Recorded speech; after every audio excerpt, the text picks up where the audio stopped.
In 2015, a lifetime ago, I wrote a rave review of Louis' 5th season. Here it is. It's embarrassing to look at now. Not just because if I'd known what I know now, I would have written a different review of Louis, a show that hinged both on comedian Louis C.K.'s performed self-awareness and his uncomfortable relationship with sex. Not just because this review is the first one you'll see on Wikipedia's entry for Louis, Season 5.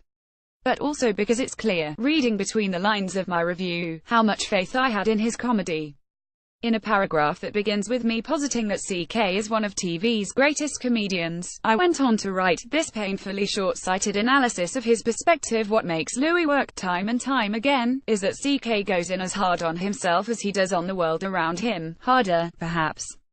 The show is suffused with a take-no-prisoners poignancy that spares no one, and that makes it sublime. I couldn't have been more wrong.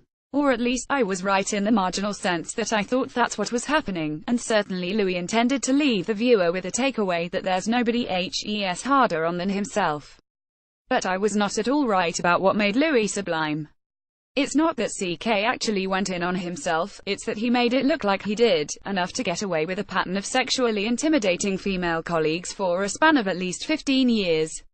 Maybe Louis C.K. was able to interrogate himself, sometimes quite ruthlessly, in some of the finest episodes of Louis.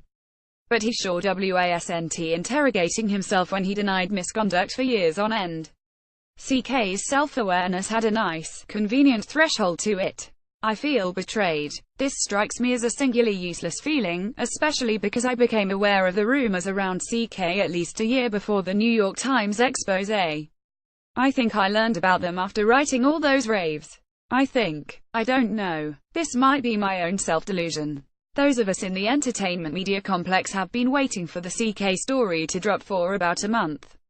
But I still didn't feel prepared for this empty, sick feeling in my gut, like I left a burner on in a remote corner of the universe and this whole time I knew I was forgetting something.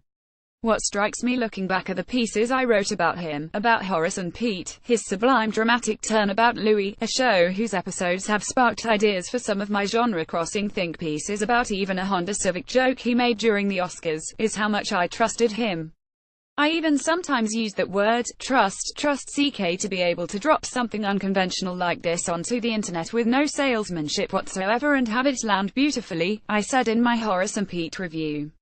I wrote up a reaction to his Honda Civic Oscar speech that ended on this sentimental note, as if I knew him. To me, as someone familiar with his work, his words on documentary filmmakers seem to come from a sense of similarly felt passion for his own art. CK has many golden statuettes now, but he won his first back in 1999, with the rest of the writers on The Chris Rock Show. Maybe he felt exactly the same way about his. I am frustrated with myself.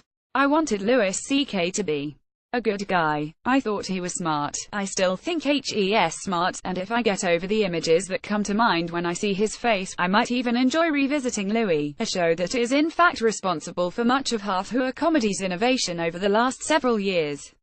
But I'm more frustrated with him. CK asked for this kind of trust from critics and viewers and fans. His stand-up persona was himself. He was synonymous with the character he put into the world, like Woody Allen before him. He joked a lot, and quite specifically, about gender and sexuality. Louis is full of vignettes that play like fever dreams about the subtext of gendered interactions, and he often was not afraid to portray himself as the bad guy. But all this says to me is that he knew better. He knew better, and he said so in 1,000 different ways over the course of his career. It's that part of it that stings. Self-awareness is an exacerbating factor, not a mitigating one. After reading his statement, which is less an apology than a self-aggrandizing confession, I found myself wondering if that is what drove the desire to get off by humiliating women around him, that tension between knowing he could be the most aware and woke guy in the room, and an unquenchable desire within him to satisfy the selfish beast within. It's a tension that gets played up a lot in his comedy. In 2013's Oh My God, he riffed for several minutes on an of course, but maybe, construction, which invited the viewer into both an agreed-upon general principle of how things should be, and then undercut it with a petty frustration that arose out of trying to follow that principle. The most famous example is about kids with peanut allergies. Of course, children who have nut allergies need to be protected. But, maybe if touching a nut kills you, you're supposed to die. It's a hilarious if controversial bit, but you can see how it might start muddying the waters quickly. Of course you should recycle, but maybe separating our recyclables is enough of a tedious pain that we can just skip it. Of course we should avoid dropping sexual innuendo in conversation, but maybe comedy is about being honest about whatever weird monster you are on the inside. Of course we aren't supposed to masturbate on the phone, but maybe if you can get away with it, and it's fun for you, then it's justifiable. I always thought CK ended up on the side of the of course. It turns out he was more than happy to end up on the side of the but maybe.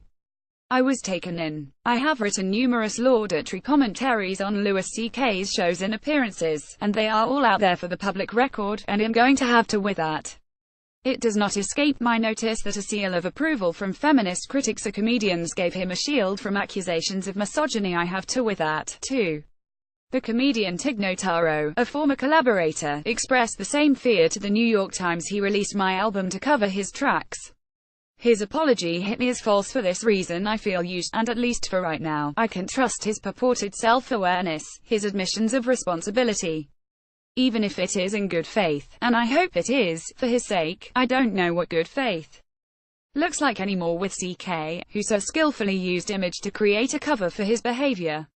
In my most charitable reading of CK's story, a reading he doesn't deserve, an HASNT earned, I see an artist who knew there was something dangerous in the way he conceptualized sexuality, and in fits and starts tried to approach that difficult topic through his work. I see an artist who became suddenly more relevant after his daughters were born, probably because he did start to understand the female experience a little more clearly.